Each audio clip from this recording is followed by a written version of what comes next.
saya Samuri SPD. Saya calon guru penggerak angkatan 11 dari SMPN Satap 5 Bayan, Kabupaten Lombok Utara. Pada video ini saya menyampaikan eksplorasi konsep refleksi diri tentang pemikiran Ki Hajar Dewantara. Intisari pemikiran Ki Hajar Dewantara tentang pendidikan.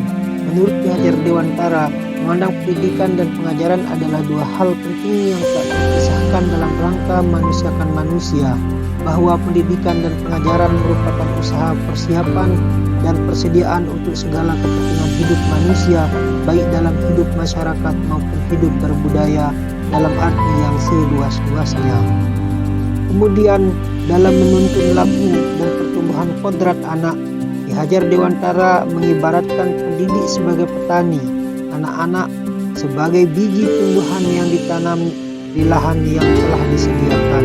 Dalam proses menuntun anak diberi kebebasan, namun pendidikan sebagai pamong dalam memberi tuntunan dan arahan agar anak tidak kehilangan arah. Seorang pamong dapat memberikan tuntunan agar anak dapat menemukan kemerdekaan dalam belajarnya.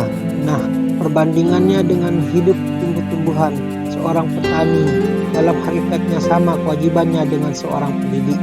Yang menanam padi misalnya hanya dapat menuntun tumbuhnya padi.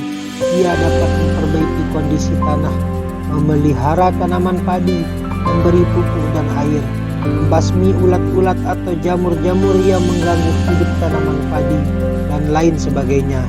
Meskipun pertumbuhan tanaman pada dapat memperbaiki, tetapi ia tidak dapat mengganti kodrat erodatnya padi.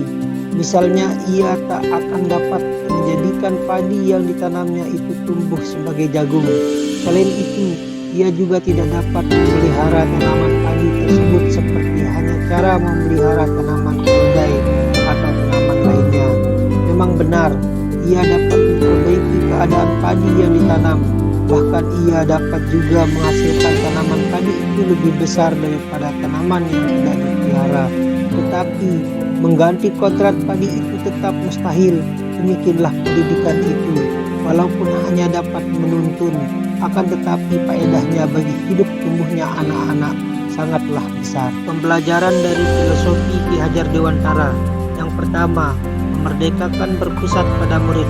Yang kedua, tidak bertentangan dengan nilai kemanusiaan. Yang ketiga, mengikuti perkembangan zaman. Yang keempat, membangun budi pekerti dan berfokus pada proses bukan hasil. Konsep pemikiran Ki Hajar Dewantara di kelas.